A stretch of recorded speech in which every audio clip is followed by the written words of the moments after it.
দেখছেন কলকাতা টিভি, আপনাদের সঙ্গে এই মুহূর্তে রয়েছে আমি অভিক। শুরু করছি 4টে 4 দিক। প্রথমেই যে খবরের দিকে নজর রাখবো, আরজি করে সিনিয়র চিকিৎসকদের গণ ইস্তফা। আজ সকালেই গণ ইস্তফা দেন 50 জন সিনিয়র চিকিৎসক। জুনিয়র চিকিৎসকদের আন্দোলনের পাশে দাঁড়াতেই সিনিয়র চিকিৎসকরা তারাই সিদ্ধান্ত নিয়েছেন রাজ্যের সব হাসপাতালেই চলছে প্রতীকী অনশন। অনশনে সামিল হয়েছেন জুনিয়র সিনিয়র চিকিৎসকরা। রাজ্যের স্বাস্থ্য শিক্ষা অধিকর্তাকেও চিঠি পাঠানো হয়েছে এই নিয়েই। আপনারা জানেন যে আরজিকর কাণ্ড তারপর পেরিয়ে গিয়েছে বেশ কিছুদিন এবং গত শনিবার থেকেই এই অনশন করার সিদ্ধান্ত নিয়েছেন জুনিয়র চিকিৎসকরা। ধর্মতলায় তারা অনশন চালিয়ে যাচ্ছেন এবং তাদের পাশে দাঁড়াতেই, জুনিয়র চিকিৎসকদের পাশে দাঁড়াতেই সিনিয়র চিকিৎসকরা তারা এবার গণ ইস্তফা দিয়েছেন। আরজিকর হাসপাতালে সেখানেই আজ সকালবেলাতেই 50 জন সিনিয়র চিকিৎসকরা তারা গণ ইস্তফা দিলেন। রাজ্যের স্বাস্থ্য শিক্ষা অধিকর্তাকেও চিঠি দেওয়া হয়েছে।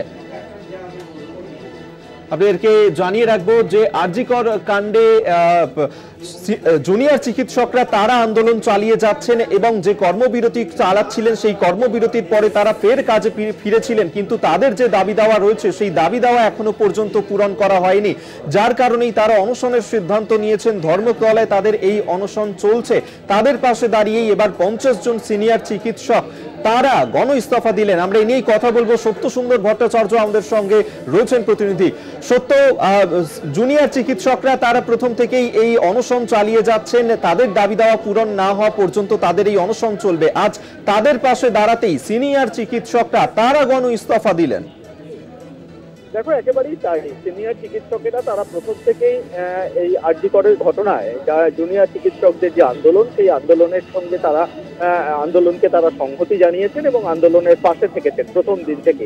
এবং তার পরবর্তী ক্ষেত্রে যখন স্বাস্থ্য ভবন চত্বরে যখন অবস্থান বিক্ষোভ হয়েছে, তখনও কিন্তু জুনিয়র চিকিৎসকদের পাশে সিনিয়র চিকিৎসকরা তারা সেখানে প্রতিনিয়তই তাদের সঙ্গে যোগাযোগ রেখেছেন এবং ন্যায় বিচারের দাবি যেরকম জুনিয়র চিকিৎসকদের ছিল, প্রথম দিন থেকে সিনিয়র চিকিৎসকদেরও কিন্তু সেই ন্যায় বিচারের দাবি ছিল আরজিকরের ঘটনা। পরবর্তী ক্ষেত্রে ধর্মতলায় যখন অনশন করছেন জুনিয়র চিকিৎসকেরা, সেই আন্দোলনের তাদের যে দাবি রয়েছে সেই দাবি পূরণের লক্ষ্যেই কিন্তু এবার গণ ইস্তফা দিলেন 50 জনেরও কিছু বেশি সিনিয়র চিকিৎসক আরজিকর মেডিকেল কলেজ হাসপাতালে। কিন্তু তার পাশাপাশি তারা এটাও জানাচ্ছেন যে এই গণ ইস্তফা একটি প্রতীকী প্রতিবাদ। এই প্রতিবাদের ভাষা একটি গণ ইস্তফা, তার মানে এই নয় যে তারা রোগীদের দেখভাল করছেন না বা রোগীদের স্বাস্থ্য পরিষেবা থেকে, রোগীরা স্বাস্থ্য পরিষেবা থেকে বঞ্চিত হবে এমনটা কিন্তু ভাবার কারণ নেই।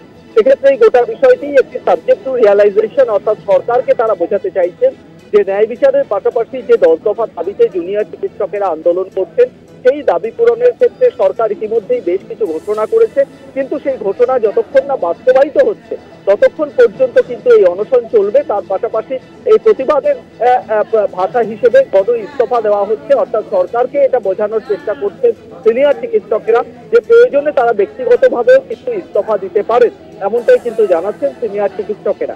তবে তার মানে এই নয় যে চিকিৎসা পরিষেবা ভেঙে পড়ছে বা হাসপাতালগুলো বা বিভিন্ন জায়গায় যেসব সরকারি যে সমস্ত জায়গায় স্বাস্থ্য পরিষেবার জন্য মানুষজন আসছেন, সাধারণ মানুষ তারা স্বাস্থ্য পরিষেবা থেকে বঞ্চিত হচ্ছেন এমনটা ভাবার কারণ নেই। সেক্ষেত্রে একেবারেই এই আন্দোলনের সঙ্গে সংহতি জানিয়ে এবং দাবি পূরণের লক্ষ্যে ইতিমধ্যেই যে সমস্ত অনশনরত জুনিয়র চিকিৎসকেরা তারা অনশন করছেন, তাদের শারীরিক অবস্থার অবনতি হচ্ছে। ফলে এই পরিস্থিতিতে দাঁড়িয়ে সরকার যাতে আলোচনায় আসে এবং দাবির ক্ষেত্রে ইতিমধ্যেই যে সমস্ত ঘোষণা সরকারি তরফে হয়েছে সেগুলোর যাতে কার্যকরী ব্যবস্থা হয়, সেই দাবি নিয়েই কিন্তু এই গণ ইস্তফা দিয়েছেন আরজিকর মেডিকেল কলেজ হাসপাতালে 50 জনেরও কিছু বেশি সিনিয়র চিকিৎসক। ধন্যবাদ সত্য তোমায়। সত্য সুন্দর ভট্টাচার্য আমাদের সঙ্গে টেলিফোনে ছিলেন প্রতিনিধি।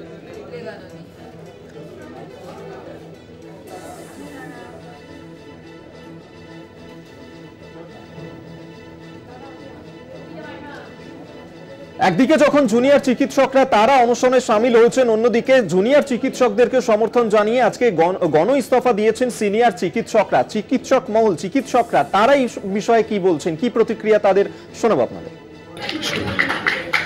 একটা খবর শোনা যাচ্ছে যে সিনিয়র 50 জন চিকিৎসক তারা গণ ইস্তফা দিচ্ছেন, 50 জন কেন, এটা 500 বা 5000 হলেও অবাক হবেন না। জুনিয়র চিকিৎসকরা ঐক্যবদ্ধভাবে আন্দোলন করছেন এবং জুনিয়র চিকিৎসকদের যেই আন্দোলনের সংগতিতে সিনিয়র চিকিৎসকরা সব রকমের রাস্তা খোলা রেখেছেন। বিশেষ করে যদি সরকারের তরফ থেকে সদিচ্ছা কিছু না সদর্থক ভূমিকা না দেখা দেয় বা হচ্ছে যে কোনো নেতিবাচক ভূমিকা দেখা দেয়, তাহলে সিনিয়র চিকিৎসকরা সব রকম চরমপন্থা নেওয়ার জন্য প্রস্তুত।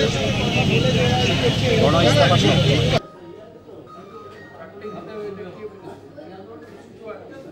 আমরা সবাই আশা করেছিলাম যে 24 ঘন্টার মধ্যে হয়তো কোনো একটা পদক্ষেপ হবে। একদিনে সব কিছু সম্ভব নয়, সবাই জানি, কোনো কিছুই একদিনে হয় না। এই যে সেন্ট্রাল রেফারাল সিস্টেমের কথা বলা হচ্ছে, এটা কি আর একদিনে সম্ভব? হবে না। কিন্তু কিছু ইনিশিয়েটিভ, কিছু কথাবার্তা এগুলো চালু করলে বোধহয় অনশনটাকে বন্ধ করা যেত। এখন অনশনটাকে বন্ধ করা যাচ্ছে না, এইটার জন্যই মনে হয় পরবর্তী আজকের যে আপনি বললেন যে কথাটা, এই পদক্ষেপটা বোধহয় এইবার শুরু হলো। তাতে যদি কিছুটা এদের অনশনটা ওঠে, আমরা মনে প্রাণে চাইছি এরা অনশনটা বন্ধ করুক। প্রতিবাদ তো নিশ্চয়ই হবে, কিন্তু যতদিন আমাদের একটাই তো 1 পয়েন্ট প্রোগ্রাম, অভয়ার বিচার আর দ্বিতীয় অভয়া যেন না হয়, এছাড়া তো আর কোনো কথা নেই, একটাই তো কথা। এবং পরবর্তী যে দাবিগুলো এসছে সবগুলোই কিন্তু এই দুটো রিলেটেড, যে দাবির সংখ্যা বাড়ছে তা নয়, দাবি একই, কিছু স্প্লিট হয়েছে এবং সবকটা দাবি কিন্তু এই দুটো দাবির সঙ্গে মেলানো।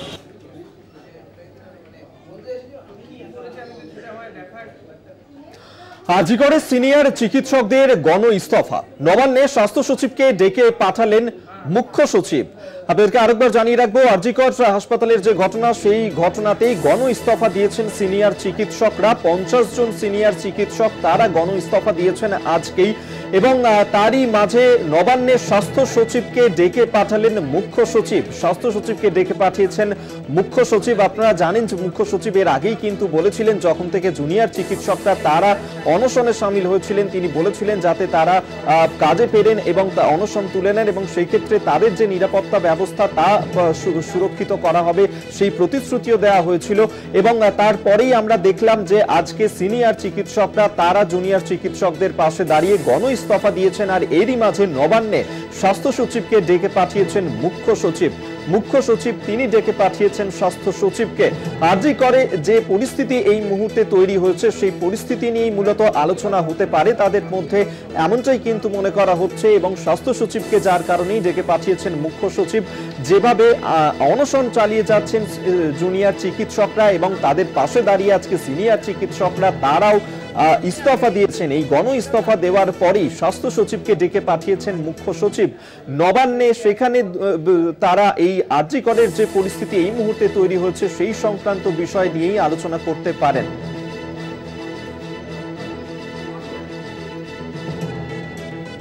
আপনাদেরকে আরেকবার জানিয়ে রাখবো, আরজি কর হাসপাতালের যে ঘটনা, সেখানে আজকে গণ ইস্তফা দিয়েছেন 50 জন সিনিয়র চিকিৎসকরা। তারপরই স্বাস্থ্য সচিবকেও ডেকে পাঠিয়েছেন মুখ্য সচিব নবান্নে, তাকে ডেকে পাঠানো হয়েছে। আরজি করের এই পরিস্থিতি নিয়েই আলোচনা হতে পারে তাদের মধ্যে।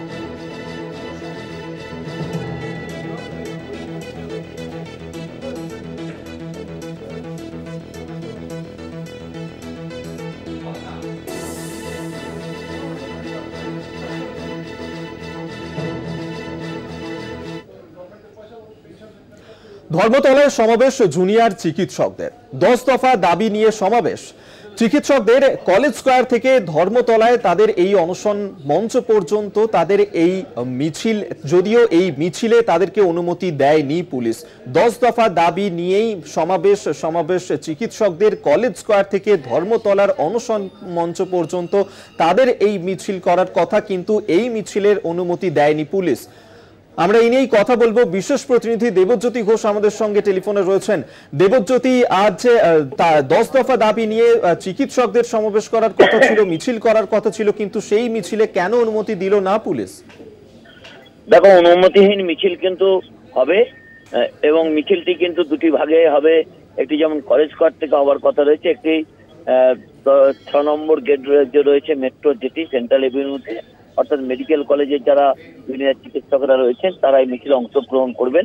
পুলিশের পক্ষ থেকে যেহেতু বলা হয়েছে বাঙালির শ্রেষ্ঠ উৎসব দুর্গাপূজা এবং পঞ্চমীর দিন, ইতিমধ্যেই কিন্তু কলকাতার প্যান্ডেলগুলোতে গ্রামান্তর থেকে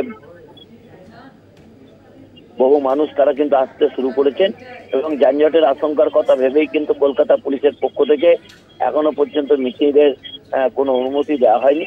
তবে গত 4 দিন আগে যেভাবে তারা অনুমতিহীন অবস্থান বিক্ষোভ করছেন এবং অনশন করছেন, তেমনিও কিন্তু আজকের মিছিলটিও অনুমতিহীন ভাবেই তারা শুরু করবেন। তবে তারা বলেছেন রাজ্য সরকারের পক্ষ থেকে নমনীয় মনোভাব না দেখানো হলে তারা এই অনশন যেমন চালাবেন, তেমনি কিন্তু জুনিয়র চিকিৎসকরা অনুমতিহীন মিছিল করবেন বলেই জানিয়েছেন। ধন্যবাদ দেবজ্যোতি তোমায়। দেবজ্যোতি ঘোষ বিশেষ প্রতিনিধি আমাদের সঙ্গে টেলিফোনে ছিলেন। অর্থাৎ যখন জুনিয়র চিকিৎসকরা তাদের এই সমাবেশ রয়েছে 10 দফা দাবি নিয়ে, তাদের এই মিছিল রয়েছে কলেজ স্কয়ার থেকে ধর্মতলায়, তাদের অনশন মঞ্চ পর্যন্ত এই মিছিল তারা করবেন, সেক্ষেত্রে এই মিছিলে অনুমতি দেয়নি পুলিশ। তবে অনুমতি ছাড়াই আজকের এই মিছিল করার সিদ্ধান্ত নিয়েছেন চিকিৎসকরা।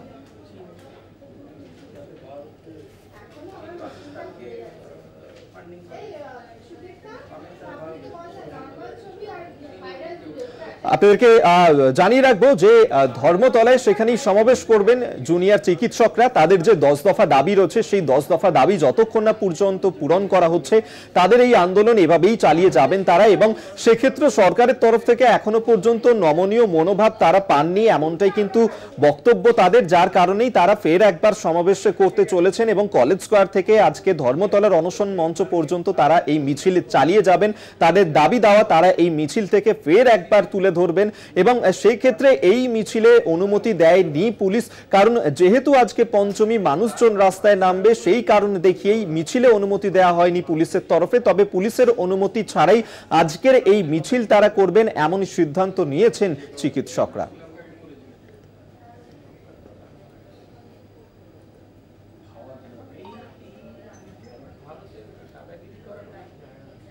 এরপর নজর রাখবো অন্যান্য খবরের দিকেও। কুলতলিতে সেখানে ফের নতুন করে উত্তেজনা। বিচারের দাবিতে কুলতলির গড়ানকাঠিতে পথ অবরোধ করে বিক্ষোভ দেখাচ্ছিলেন এলাকার মানুষ। সেই সময়ই বারুইপুরের এসডিপিও ওই এলাকা দিয়ে মহিষমারি যাচ্ছিলেন। অবরোধ স্থলে গেলে ক্ষিপ্ত হয়ে ওঠেন বিক্ষোভকারীরা, তৎক্ষণাৎ এলাকা ছাড়েন এসডিপিও। অন্যদিকে একটি পুলিশ গাড়িতেও ভাঙচুর চালায় উত্তেজিত জনতা। আপনাদেরকে আরেকবার জানিয়ে রাখবো যে ফের একবার উত্তপ্ত হয়ে উঠেছে কুলতলি এবং কুলতলিতে সেখানেই নতুন করে উত্তেজনা ছড়িয়েছে। বিচারের দাবিতে গড়ানকাঠিতে পথ অবরোধ করেছেন সেখানকার মানুষজন। পুলিশের গাড়িতেও ভাঙচুর চালানো হয়েছে।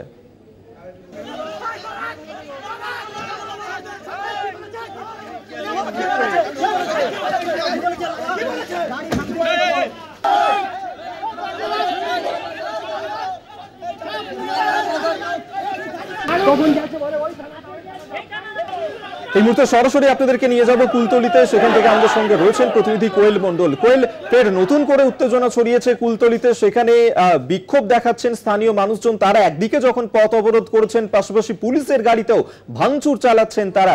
কি দাবি তাদের?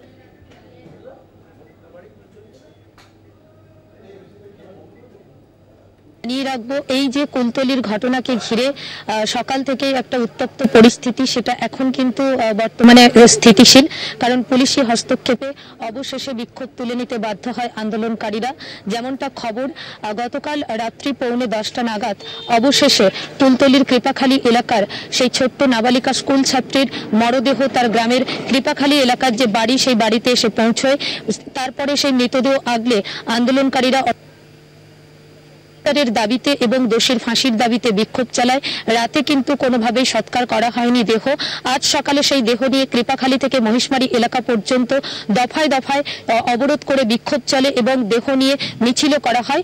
অবশেষে আজ দুপুরবেলা কৃপাখালী গ্রামে এই যে মৃত নাবালিকা, তার বাড়ির পাশের একটি জায়গাতে তার দেহের সমাধিস্থ করা হয় এবং ঠিক সেই সময় কৃপাখালী মোড়ের পার্শ্ববর্তী মোড় অর্থাৎ গোড়ানকাঠিতে সেখানে কিন্তু বিচারের দাবিতে এবং দোষীর ফাঁসির দাবিতে এবং পুলিশের নিষ্ক্রিয়তার অভিযোগ তুলে গ্রামের মানুষজন পথ অবরোধ করে বিক্ষোভ করতে থাকে।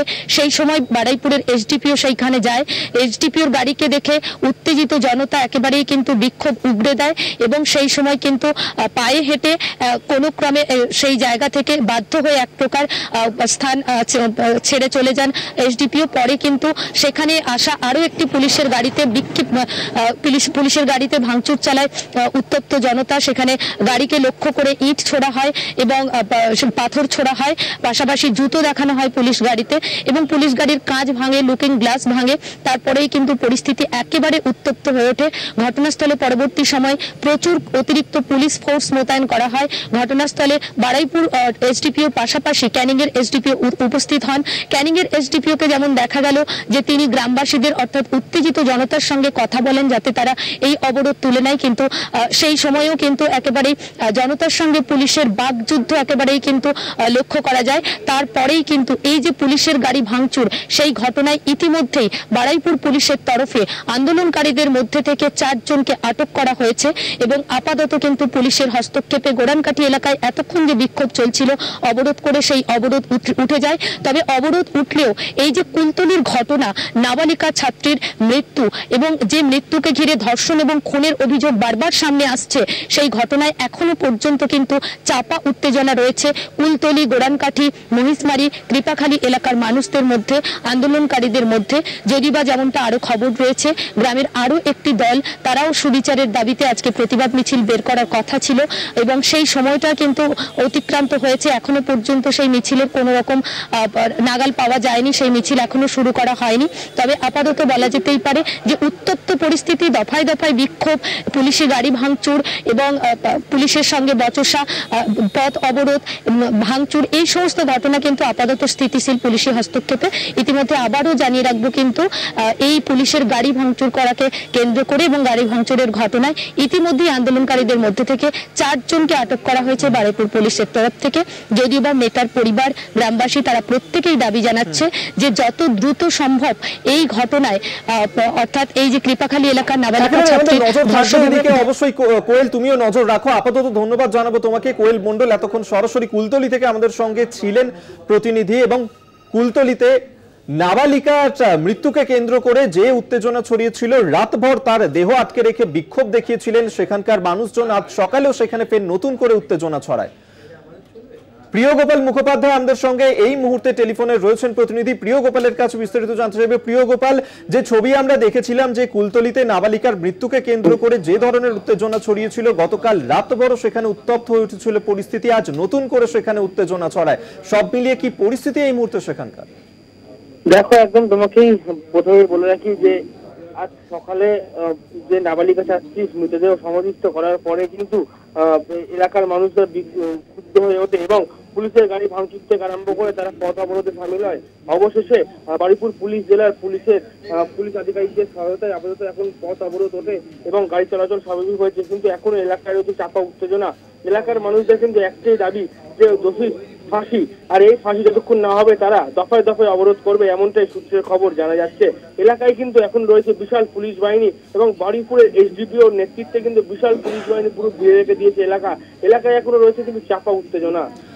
তুমি নজর রাখো সেদিকে, আমাদের নজর থাকবে। আপাতত ধন্যবাদ। প্রিয় গোপাল মুখোপাধ্যায় আমাদের সঙ্গে টেলিফোনে ছিলেন প্রতিনিধি। এখন সময় একটা ছোট্ট বিরতির পর আবার ফিরছি, সঙ্গে থাকুন। আরজিকর কাণ্ডের পর এখনো পর্যন্ত নিজেদের দাবি দাওয়া পূরণ হয়নি, যার কারণেই আজকে ফের একবার সমাবেশ করতে চলেছেন জুনিয়র চিকিৎসকরা। কলেজ স্কয়ার থেকে ধর্মতলায় অনশন মঞ্চ পর্যন্ত তাদের এই মিছিল চলবে। যদিও এই মিছিলে অনুমতি দেয়নি পুলিশ। আমরা এই নিয়েই কথা বলবো। দেবাশিস সেনগুপ্ত আমাদের সঙ্গে এই মুহূর্তে রয়েছেন প্রতিনিধি। দেবাশিস, আজ কলেজ স্কয়ার থেকে ধর্মতলা পর্যন্ত এই মিছিল করার সিদ্ধান্ত নিয়েছেন তারা, কিন্তু মিছিলের অনুমতি দেয়নি পুলিশ। সেক্ষেত্রে কি অনুমতি ছাড়াই আজকে মিছিল করবেন তারা? কি বলছেন জুনিয়র চিকিৎসকরা?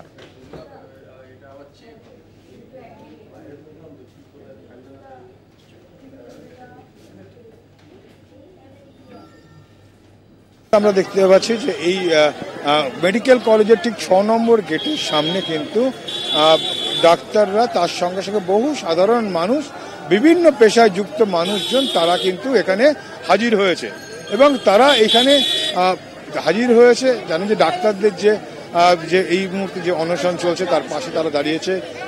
সিনিয়র ডাক্তাররা, জুনিয়র ডাক্তার অবস্থান করছে এবং সেক্ষেত্রে আজকে 12 ঘন্টার অনশনও তারা ডাক দিয়েছে।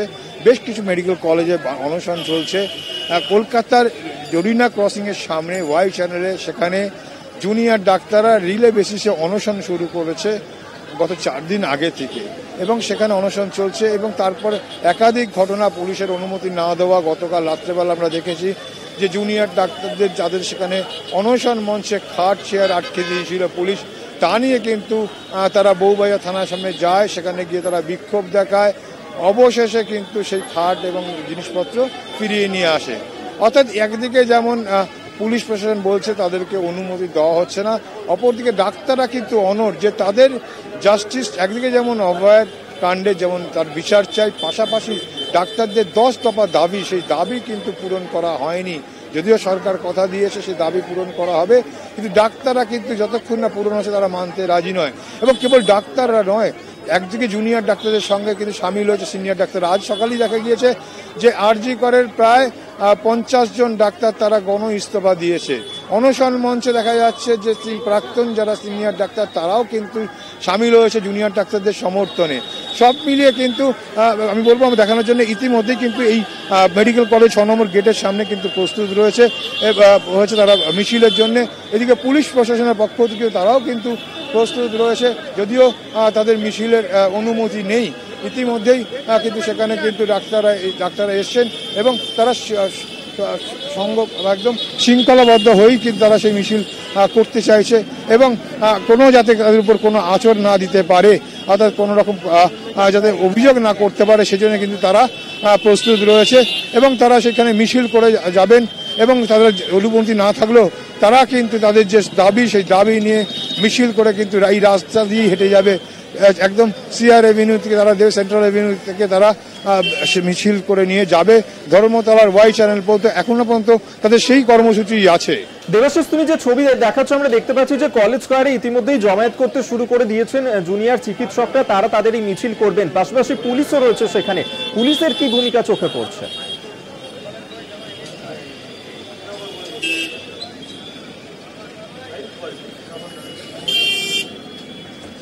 দেখো, পুলিশ এখানে দাঁড়িয়ে রয়েছে যাতে কোনো রকম তাদের অসুবিধা না হয়, তাদের আবেদন করছে যাতে যারা স্থানীয় এখানে পুলিশরা রয়েছেন তাদেরকে বক্তব্য রাস্তা যাতে না তারা ঘেরে। এতে ডাক্তারদের পক্ষ থেকে দেখা গেল আবেদন করছে। এই মুহূর্তে তারা কিন্তু রয়েছে মেডিকেল কলেজের 6 নম্বর যে গেট, অর্থাৎ সেন্ট্রাল এভিনিউর উপরে যে রাস্তা, সেই রাস্তার সামনে সেই 6 নম্বর গেটের সামনে তারা সামিল হয়ে তারা রয়েছেন। এবং দেখতে পাচ্ছি ডাক্তারদের অংশ তারা কিন্তু মেডিকেল কলেজের ভিতরে রয়েছে, অর্থাৎ রাস্তা যাতে কোনো গার্ড করে, রাস্তা অবরোধ করে, রাস্তার মধ্যে থেকে যাতে কোনো অসুবিধা না হয়, সেজন্যই কিন্তু তাদের এই মিছিল। আমরা কথা বলার চেষ্টা করব যারা এখানে অর্গানাইজ করে তাদের সঙ্গে, এবং এখানে যে ডাক্তাররা কি বলছে তাদের কথা শোনা করবো। একটি কথা বলবো। দেখুন, আপনারা নিশ্চয়ই মিডিয়াতে দেখেইছেন যে গতকাল আমরা একটা বলা হয়েছিল যে এটা কোনো ব্যানার ছাড়া কমন জনগণের মিলিত একটা ডাক হিসেবে দেওয়া হয়েছিল যে আজকে এই জিনিসটা পঞ্চমীর দিনেতে আমরা মেডিকেল কলেজ থেকে আমরা যেইটুকুনি লিগালি পারমিসিবল জায়গা অবধি আমরা যাব। এবারে তারপরে কলকাতা পুলিশের তরফ থেকে আমাদেরকে বারবার ধরে এনওসি দেয়নি, আমাদেরকে বারবার ধরে মেল করা হয়েছে যে এই জিনিসটা করা যাবে না। সেই জিনিসটার জন্যই আজকে আমরা একটু আগেও আমরা আমাদের পুলিশ কর্মচারী যারা আছে, সিনিয়র অফিসাররা যারা আছে, সবার সাথে আমরা কথাবার্তা বলেছি। আমরা পুরো জিনিসটাকে পিসফুলি করব। আমরা ওই জন্য কোনো স্লোগানিং করার জন্য কোনো ম্যাটাডোর বা ভ্যানও কিছু আমরা সেরকমভাবে করিনি। আমরা সবাই মিলে এখানে একটা অর্গানাইজ করে তারপরে যখন বেরোবো, আমরা আগে কলকাতা পুলিশের অফিসিয়ালদের সাথে আমরা একটা আলোচনা করব যে জিনিসটাকে কীভাবে করা যায়। আমরা যেহেতু একটু এখানে দেখতেই পাচ্ছেন, এখানে শুধু কিন্তু ডাক্তাররা নেই, এখানে বহু নাগরিক, কমন জনগণ, প্রচুর লোকজন এসছেন। সেখানে যারা কমন জনগণ সাথে নিয়ে যখন হাঁটছি, আমরা কোনোদিনই এটা চাইবো না যে জনগণদের কোনো অসুবিধা হোক। এটা আমাদের কোনোদিনই ওই মানসিকতা নেই। সেই যাতে অসুবিধাটা না হয় সেটা কিভাবে করা যায় সেটার জন্যই আমরা পুলিশের লোকজনকেও আমরা বলেছি যে আপনারাও আমাদেরকে হেল্প করুন। ওরাও তো আফটারঅল মানুষ, আমরা সবাই মানুষ। তুমি নজর রাখো দেবাশিস, সেদিকে এই মিছিলের দিকে আমাদের নজর থাকবে। তবে আপাতত ধন্যবাদ। সেই হিসেবে কিভাবে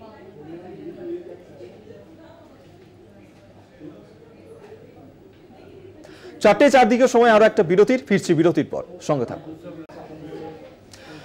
ফিরে এলাম বিরতির পর। কাশ্মীরে ত্রিশঙ্কু বিধানসভার ইঙ্গিত মিললেও যে ফলাফল আমরা এই মুহূর্তে দেখতে পাচ্ছি যে বিজেপিকে অনেকটাই পিছনে ফেলে দিয়েছে এনসি এবং কংগ্রেসের জোট, এবং তারপর থেকে উল্লাস শুরু হয়ে গিয়েছে এই মুহূর্তে। সেই ছবি আপনাদের সামনে আমরা তুলে ধরছি। 2014 বিধানসভা নির্বাচনের পর 10 বছর পর 2024-এর এই বিধানসভা নির্বাচন, যেখানে বিভিন্ন পালাবদল আমরা দেখেছি এই উপত্যকাতে হতে, এবং সেক্ষেত্রে 370 ধারা বিলুপ্তি করার পর এই যে বিধানসভা নির্বাচন, সেই নির্বাচনে বুথ ফেরত সমীক্ষায় যে ইঙ্গিত দেওয়া হয়েছিল কার্যত তাকে ধরাশায়ী করে দেওয়া হয়েছে, এবং সেক্ষেত্রে বিজেপি অনেকটাই পিছিয়ে গিয়েছে। এগিয়ে রয়েছে ওমর আব্দুল্লাহর এনসি এবং রাহুল গান্ধীর কংগ্রেস জোট।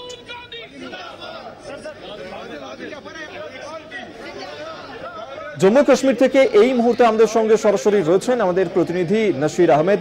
नासिर जी, जिस तरीके का रिजल्ट अभी तक हम लोग देख चुके हैं कि बीजेपी बहुत ही पीछे है और फलाफल के आगे है एनसी और कांग्रेस जोट, आपके पास जानना चाहेंगे कि अभी का रिजल्ट क्या है? देखिए, अभी तक 85 जो सीट्स हैं उनके रिजल्ट्स तो आ गए हैं, और जिसमें नेशनल कॉन्फ्रेंस 41 जो सीट्स है उस पर उन्होंने कामयाबी दर्ज करी है।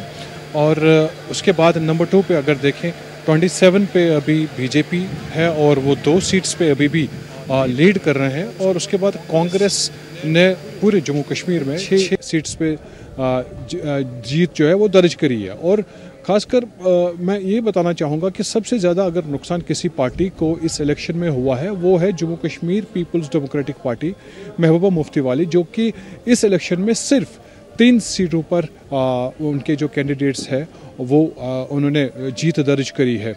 और वहीं अगर हम ये कहें कि जो सिंगल लार्जेस्ट पार्टी है तो नेशनल कॉन्फ्रेंस जो है वो सिंगल लार्जेस्ट पार्टी उभर के सामने आई है। और लास्ट इलेक्शन में अगर हम 2014 की बात करें तो नेशनल कॉन्फ्रेंस के पास सिर्फ 14 सीट्स थी, और अब की बार इस इलेक्शन में 42 सीट्स पे नेशनल कॉन्फ्रेंस कामयाब होती नज़र आ रही है। हालांकि 41 मैंने पहले ही कहा, एक पर वो अभी लीड कर रहे हैं। और जैसा कि उम्मीद थी कि बीजेपी जम्मू में अपनी परफॉर्मेंस बहुत ही इम्प्रूव कर सकती है, लेकिन ऐसा नज़र आता नहीं दिख रहा है। हालांकि 27 सीटें उनको अभी तक मिली हैं जम्मू में, और 2 पे वो लीड कर रहे हैं। 2014 में बीजेपी के पास 25 सीट्स थी। और ख़ास बात यह है इन इलेक्शंस में कि जम्मू कश्मीर के बीजेपी के जो प्रेसिडेंट है रविंदर रैना, तो वो खुद चुनाव हार गए हैं, और चुनाव हारते ही उन्होंने अपना इस्तीफाफी दे दिया। वहीं अगर हम कांग्रेस की बात करें तो कांग्रेस की भी इतनी अच्छी परफॉर्मेंस नहीं है, चाहे वो जम्मू हो या कश्मीर हो। तो जैसे एक्सपेक्टेशन थी कि कांग्रेस एक टफ फाइट देगा बीजेपी को जम्मू में, तो वैसा नज़र नहीं आ रहा है। सिर्फ जम्मू में 1 सीट कांग्रेस अभी तक जीत पाई है। और अगर नेशनल कॉन्फ्रेंस की बात करें, अगर ये भी मानना है अब लोगों का कि अगर नेशनल कॉन्फ्रेंस कांग्रेस अलायंस नहीं होता तो नेशनल कॉन्फ्रेंस अपने ही बलबूते पे एक जो उनकी परफॉर्मेंस अभी है 42 सीट्स अभी तक वो जीत रहे हैं, तो इससे भी जो पोजीशन उनकी वो मजबूत हो सकती थी। और साथ में ये भी बताना चाहूँगा अविक कि पहले ही नेशनल कॉन्फ्रेंस के प्रेसिडेंट फारूक अब्दुल्ला ने इस बात की घोषणा करी है कि अगला चीफ मिनिस्टर जम्मू कश्मीर का जो है वो उमर अब्दुल्ला होंगे, और इस बात को लेके कांग्रेस से भी उन्होंने बातचीत कर ली है। और सबसे बड़ी बात यही है कि कांग्रेस भी इतना ज़्यादा इस पे बार्गेनिंग नहीं कर सकता, क्योंकि कांग्रेस के पास सिर्फ 6 सीटें हैं और नेशनल कॉन्फ्रेंस के पास 42। तो कुल मिला के जो अलायंस है नेशनल कॉन्फ्रेंस और कांग्रेस, तो ये 46 से अबव यानी 48 सीट्स तक चला जाता है, और जो मैजिक नंबर है वो 46 है। तो ये कहा जा सकता है कि नेशनल कॉन्फ्रेंस और कांग्रेस की जो सरकार है वो कंफर्टेबली फॉर्म हो सकती है अगले कुछ दिनों में यहाँ जम्मू कश्मीर में। नासिर जी, 10 साल के बाद विधानसभा चुनाव है, 370 भी बातिल हो चुका है, और इस समय बीजेपी का ये रुकसान कितना बड़ा बीजेपी के लिए रुकसान है? बीजेपी के तरफ से क्या रिएक्शन अभी तक दिया गया है? देखिए बीजेपी का तो ये कहना था कि वो 50 सीटें जम्मू कश्मीर में जीतेंगे, उन पे कामयाबी दर्ज करेंगे, लेकिन ये तो 30 भी पार नहीं कर पा रहे हैं अभी। और सबसे इम्पोर्टेंट बात ये है कि कश्मीर घाटी में बीजेपी ने एक भी सीट हासिल नहीं करी है। और जो कि जितने भी इलेक्शंस अभी तक हुए हैं, तो बीजेपी चाहे वो पार्लियामेंट इलेक्शन हो, चाहे वो लेजिस्लेटिव असेंबली इलेक्शंस हो, हालांकि बीजेपी ये कह रही थी कि कम से कम कश्मीर रीजन में 3 सीटों पर उसके जो कैंडिडेट्स हैं वो जीत दर्ज करेंगे, लेकिन एक भी सीट पे बीजेपी के जो कैंडिडेट है वो जीत नहीं दर्ज कर पाए, बल्कि अगर उनकी जो परफॉर्मेंस देखी गई यहाँ पे, जो वोट्स उनको मिले, तो वो बहुत ही ख़राब है। तो ओवरऑल जो अगर हम इस पूरे जो इलेक्शन हुआ इसका एनालिसिस करें पूरा जम्मू और कश्मीर में, तो कश्मीर में जो वोट है वो एंटी बीजेपी वोट है, और वो नेशनल कॉन्फ्रेंस के खाते में गया और कुछ कांग्रेस के खाते में गया, जिसकी बदौलत नेशनल कॉन्फ्रेंस और कांग्रेस की जो परफॉर्मेंस है वो कश्मीर में अच्छी होती नजर आ रही है। शुक्रिया फिलहाल आपको। নাসির আহমেদ এতক্ষণ আমাদের সঙ্গে ছিলেন প্রতিনিধি, অর্থাৎ জম্মু কাশ্মীরের যে ফলাফল এখনো পর্যন্ত সামনে আসছে সেই ক্ষেত্রে বিজেপি 29, কংগ্রেস এবং এনসি জোট 48।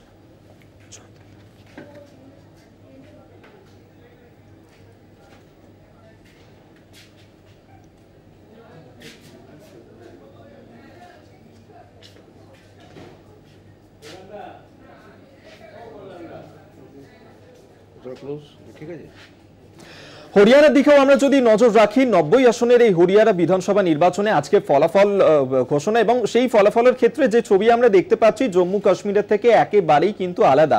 বিজেপি সেখানে হ্যাট্রিক করতে চলেছে, হ্যাট্রিকের পথে বিজেপি হরিয়ানার ক্ষেত্রে, এবং ইতিমধ্যেই অনেকটাই এগিয়ে রয়েছে বিজেপি এই হরিয়ানার ভোট গণনার ক্ষেত্রে। এবং আমরা এই নিয়েই কথা বলবো। জয়ন্ত চৌধুরী এই মুহূর্তে আমাদের সঙ্গে রয়েছেন প্রতিনিধি। জয়ন্তদা, যে বিষয়টা আমরা জানতে চাইবো যে জম্মু কাশ্মীরের ক্ষেত্রে যে ছবি আমরা দেখতে পাচ্ছি যে বিজেপি অনেকটাই ব্যাকফুটে রয়েছে, কিন্তু হরিয়ানার ক্ষেত্রে আমরা দেখতে পাচ্ছি বিজেপি হ্যাট্রিকের পথে। ঠিক কোন কোন ফ্যাক্টরগুলো হরিয়ানার ক্ষেত্রে কাজ করলো, কোন সমীকরণ এক্ষেত্রে কাজে এলো বিজেপির? হরিয়ানায় হ্যাট্রিক বিজেপি সেটা যতটা না রাজনৈতিকভাবে সামগ্রিক দেশের রাজনৈতিক ক্ষেত্রে যতটা তাৎপর্যপূর্ণ, তার থেকে অনেক অনেক গুণ তাৎপর্যপূর্ণ হচ্ছে কাশ্মীরের নির্বাচন। কাশ্মীর নির্বাচন কিন্তু মনে রাখতে হবে, এটা কিন্তু শুধু জাতীয় ভারতবর্ষের কোনো একটা অঙ্গরাজ্যের নির্বাচন নয়, এটা একটা আন্তর্জাতিকের একটা মাত্রা রয়েছে, রাজনৈতিক মাত্রা রয়েছে। তো সেই ক্ষেত্রে বিচার করলে দেখা যাবে যে এই কাশ্মীরে যেভাবে 2019 সালে 370 ধারা সংবিধানের যে বিশেষ স্ট্যাটাস বা মর্যাদা দেওয়া জম্মু কাশ্মীরকে দেওয়া হয়েছিল, সেইটাকে সরিয়ে দেওয়া, খারিজ করে দেওয়া বা বিলোপ করে দেওয়া, তারপর প্রায় 10 বছর পর এই নির্বাচন হচ্ছে, মানুষ প্রথম ভোট দিতে বেরিয়েছে। প্রথম ঘটনা হচ্ছে ভোটটা নির্বিঘ্নে ভোট হয়েছে, কোনো রক্তপাতহীন ভোট হয়েছে, 60% উপর মানুষ ভোট দিয়েছে কাশ্মীরের উপত্যকায়, এত জঙ্গি সন্ত্রাস ইত্যাদি থাকা সত্ত্বেও। সেই ভোটে মানুষ যেভাবে বিজেপিকে প্রত্যাখ্যান করলো, এটা একটা দেখবার মতন। এবং উল্টো দিকে ইন্ডিয়া জোট, এখানে এক্ষেত্রে হচ্ছে মূলত ন্যাশনাল কনফারেন্স আর কংগ্রেস, তাদের জোটটা প্রথম থেকেই কিন্তু প্রাক নির্বাচনী জোট, ইন্ডিয়া জোট, এবং আসন সমঝোতাও তাদের মধ্যে একটা মসৃণভাবে হয়েছিল। তার ফল তারা পেয়েছে, তারা এখন সংখ্যাগরিষ্ঠতা ম্যাজিক ফিগার ইতিমধ্যেই পার করে দিয়েছে। এবং আরেকটা মজার জিনিস যে কেন্দ্রশাসিত অঞ্চল হওয়ার 370 বিলোপের পর জম্মু কাশ্মীর, আমরা জানি জম্মু কাশ্মীর আর লাদাখকে দুটো আলাদা কেন্দ্রশাসিত অঞ্চল হিসেবে ঘোষণা করে। এই কেন্দ্রশাসিত অঞ্চল হলে যে লেফটেন্যান্ট গভর্নর থাকে তার এখতিয়ারে থাকে 5টা আসন মনোনীত করার বিধানসভায়, অর্থাৎ 90টা আসনের পরেও 5টা আসন। এখন এই মুহূর্তে 27টা আসন বিজেপি পেয়েছে, খুব বেশি হলে আর 2টো আসন পেতে পারে, এরকমই প্রবণতা দেখা যাচ্ছে। তার উপরে দাঁড়িয়ে তাহলে বলা যাচ্ছে যে এই 5টা আসন যদি পায়, ধরে নেওয়া হচ্ছে বিজেপি দাবি করছে তারাই 5টা আসন তাদেরকেই মনোনীত করা হবে। যদিও এটা কেন করা হবে, এর সত্যি কথা এটা খুব গণতান্ত্রিক পদ্ধতি বলেও মনে হয় না, এই নিয়ে বিতর্ক আছে। আর ইতিমধ্যে কংগ্রেস এবং এনসিপি, ন্যাশনাল কনফারেন্স, তারা এটার প্রতিবাদও করেছে যে লেফটেন্যান্ট গভর্নর যাতে ওই 5 সদস্য যারা মনোনীত হয় তাদেরকে যেন বিজেপি সবাইকে যেন না করা হয়। তো করা হলেও বিজেপির ভাগ্যে কিন্তু শিকে ছিঁড়বে না, কারণ 27 আর ওইদিকে হচ্ছে 5টা। তো তাতেও কিছুতেই ওই 45-46-এর ধারে কাছে যাওয়ার ক্ষমতা বিজেপির নেই। বিজেপি বিরাট ধাক্কা খেয়েছে।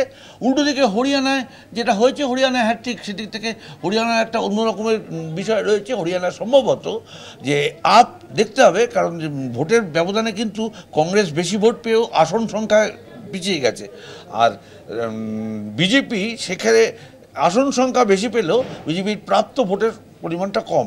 এক্ষেত্রে কিন্তু এনডিএ জোটের মধ্যে একটা ভাঙন হয়েছিল, একটা বিভাজন তৈরি হয়েছিল। এনডিএ জোট বলছি, ইন্ডিয়া জোটের মধ্যে। সেটা হচ্ছে কংগ্রেস এবং আপ, এদের মধ্যে কোনো আসন সমঝোতা না হওয়ায় কিছু আসন হয়তো দেখা যাবে যে হয়তো আপের সৌজন্যে আপ ভোট কেটেছে, সেই সৌজন্যে হয়তো কিছুটা ভোট ভাগাভাগি হয়ে গেছে এক্ষেত্রে, যার ফায়দা তুলেছে বিজেপি। হ্যাঁ, ভোট ভাগাভাগির একটা ফায়দা বিজেপি হয়তো তুলেছে, হতে পারে।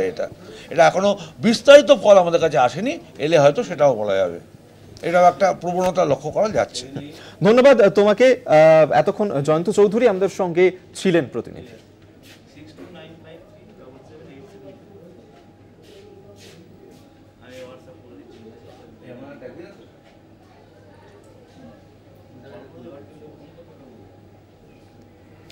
অন্যদিকে জুলানা কেন্দ্র থেকে জয়ী হয়েছে কংগ্রেস প্রার্থী ভিনেস ফোগাট। 5231 ভোটে জয়ী হয়েছেন প্রাক্তন অলিম্পিয়ান।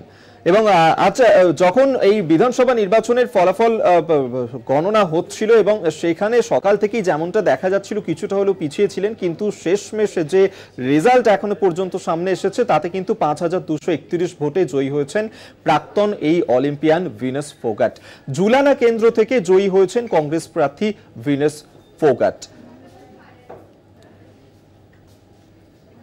আপনাদেরকে জানিয়ে রাখবো, যেখানে একদিকে জম্মু কাশ্মীর, অন্যদিকে হরিয়ানায় সেখানে আজ বিধানসভা নির্বাচনের ফলাফল ঘোষণা হচ্ছে এবং সেই ক্ষেত্রে ভিনেস ফোগাট তিনি জুলানা কেন্দ্র থেকে জয়ী হয়েছেন। 5231 ভোটে জয়ী হয়েছেন প্রাক্তন এই অলিম্পিয়ান এবং জয়ের পেয়ে তার যে উচ্ছ্বাস সেই ছবি এই মুহূর্তে তুলে ধরছে আপনাদের সামনে। আমরা এই নিয়ে কথা বলবো। অঙ্কুর ভট্টাচার্য আমাদের সঙ্গে সহকর্মী টেলিফোনে রয়েছেন। অঙ্কুরদা, যে ক্ষেত্রে আমরা দেখতে পাচ্ছি যে জম্মু কাশ্মীরের ক্ষেত্রে বিজেপির অনেকটাই ব্যাকফুটে, অন্যদিকে হরিয়ানাতে যেখানে বিজেপি হ্যাট্রিকের পথে, সেখানে জুলানা কেন্দ্র থেকে কংগ্রেস প্রার্থী ভিনেস ফোগাট তিনি জয়ী হলেন। হ্যাঁ, অবশ্যই অভিক, এটা একটা গুরুত্বপূর্ণ বিষয়। 5231 ভোটে জুলানা কেন্দ্র থেকে জয়ী হয়েছেন ভিনেস ফোগাট।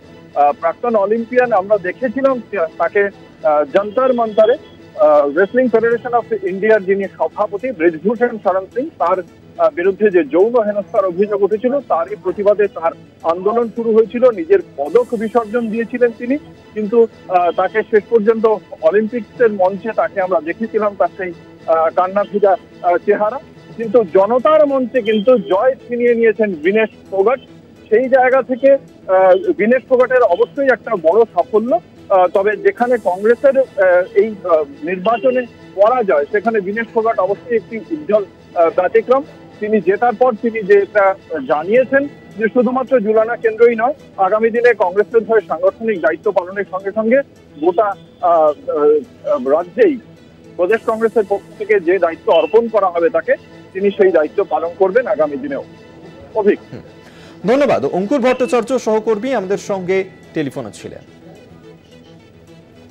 আপনাদেরকে জানিয়ে রাখবো, হরিয়ানাতে যেখানে কার্যত বিজেপির জয় জয়কার এবং বিজেপি এগিয়ে রয়েছে, সেক্ষেত্রেই হরিয়ানার জুলানা কেন্দ্র থেকে সেখানে কংগ্রেসের হয়ে প্রার্থী হয়েছিলেন ভিনেস ফোগাট এবং ভিনেস ফোগাট তিনি জয়ী হয়েছেন। জুলানা কেন্দ্র থেকে জয়ী কংগ্রেস প্রার্থী ভিনেস ফোগাট 5231 ভোটে জয়ী হয়েছেন প্রাক্তন এই অলিম্পিয়ান।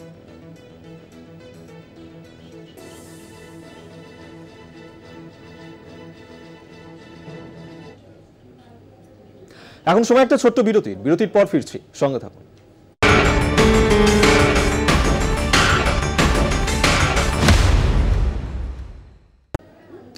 আজ পঞ্চমীর দিন, পুজোর খবরের দিকেও নজর রাখা যাক। শালকিয়া, বাবুডাঙ্গা, ঘোষাল বাগান ফ্রেন্ডস ক্লাবের সেখানকার দুর্গাপুজো 75তম বছরে তাদের থিম নারী শক্তি দেবী দুর্গা। প্যান্ডেলে ফুটে উঠেছে দেবী দুর্গার বিভিন্ন রূপ, সেই সঙ্গে বাহারি আলোর রসনায় মণ্ডপ উদ্বোধন করেন অভিনেতা দেবাশিস রায় এবং অভিনেতা বিভান ঘোষ। উদ্বোধনের পরেই মণ্ডপে ভিড় ছিল চোখে পড়ার মতো। থিমের সঙ্গে সাজুজ্য রেখে মণ্ডপে আনা হয়েছে মহিলা ঢাকি। সেই ছবি এই মুহূর্তে দেখাচ্ছি আপনাদেরকে। ৭৫তম বছরে বাবুডাঙ্গা ঘোষাল বাগান ফ্রেন্ডস ক্লাবের দুর্গা পুজোর থিম নারী শক্তি দেবী দুর্গা এবং বিভিন্ন রূপ দেবী দুর্গার ফুটে তোলা হয়েছে এই মণ্ডপে, সেই সঙ্গে বাহারি আলোর রোশনাই।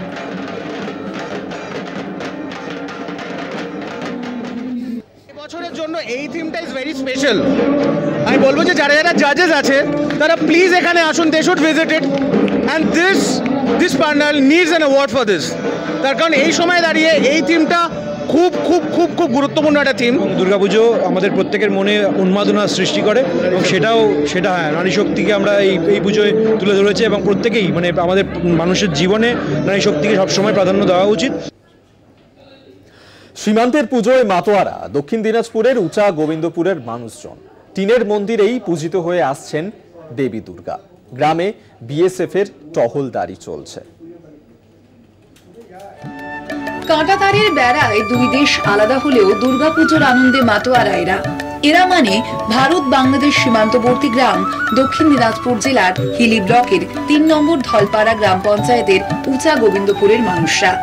গ্রামের অবস্থান সীমান্তের কাঁটাতারের এপারে ভারতীয় ভূখণ্ডে। প্রায় 50টি পরিবার বাস করেন এখানে। গ্রামে রয়েছে দুর্গা মন্দির। গ্রামবাসীদের সূত্রে জানা গেছে প্রায় ৭৫ বছর পূর্বে গ্রামবাসীদের সহায়তায় টিন দিয়ে গ্রামে নির্মাণ হয় মন্দির। সেই থেকে গ্রামের একচালা টিনের মন্দিরে পূজিত হয়ে আসছেন দেবী দুর্গা। আর মন্দির চাতাল থেকে কয়েক পা দূরত্বেই রয়েছে বাংলাদেশ।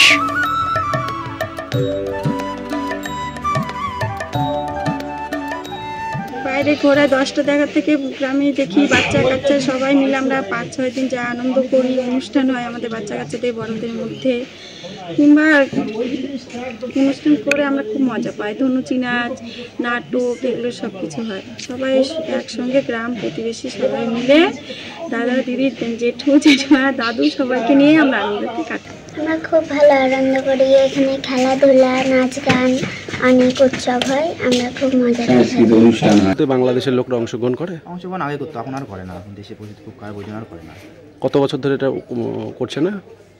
তো অনেক বছর থেকে হচ্ছে, 70 পার হয়েছে। কেন বিএসএফ আসতে দেয় না? আগে বাংলাদেশিরাও এই উঁচা গোবিন্দপুরের দুর্গোৎসবে সামিল হতেন। দেবীর পূজার পদ্মফুল, ফলমূল আসতো বাংলাদেশ থেকে। কিন্তু বর্তমান পরিস্থিতিতে সীমান্তের কড়া বিধিনিষেধের গেরোয় সেসব আজ অতীত। চলতি বছরে পশ্চিমবঙ্গ সরকারের কাছ থেকে পুজোর অনুদান পেয়েছে উঁচা গোবিন্দপুর দুর্গোৎসব কমিটি।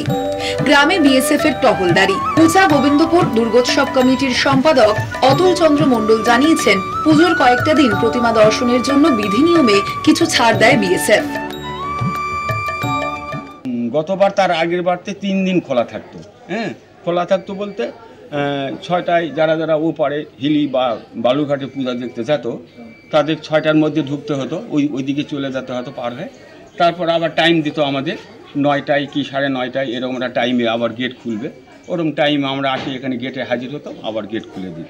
আজ থেকে 2-4-5 বছর আগেকার কথা, তখন টুকটাক বাংলাদেশের লোক আসতো, যেটা সত্যিই আর কি। এখন আর বছর 3 তো বন্ধ হয়ে গেছে, এটা একদম বন্ধ। সাংস্কৃতিক অনুষ্ঠান, বিভিন্ন প্রতিযোগিতামূলক অনুষ্ঠান, এছাড়াও মেলার আয়োজন করা হয়। শারদীয়ার আনন্দে পুজোর কটা দিন মশগুল থাকে এই প্রান্তিক মানুষরা। দক্ষিণ দিনাজপুর থেকে সুমন ভৌমিকের রিপোর্ট, কলকাতা টিভি। প্রায় 200 বছরের প্রাচীন পুরুলিয়ার রাজনোয়াগড় রাজবাড়ির মা দুর্গার পুজো। পুজো হয় শাক্ত মতে।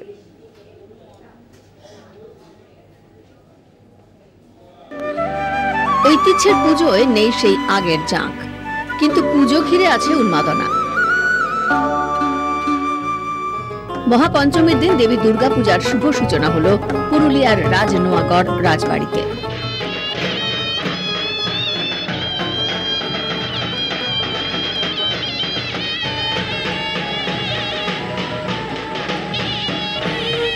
প্রায় 200 বছরের প্রাচীন এই পুজো।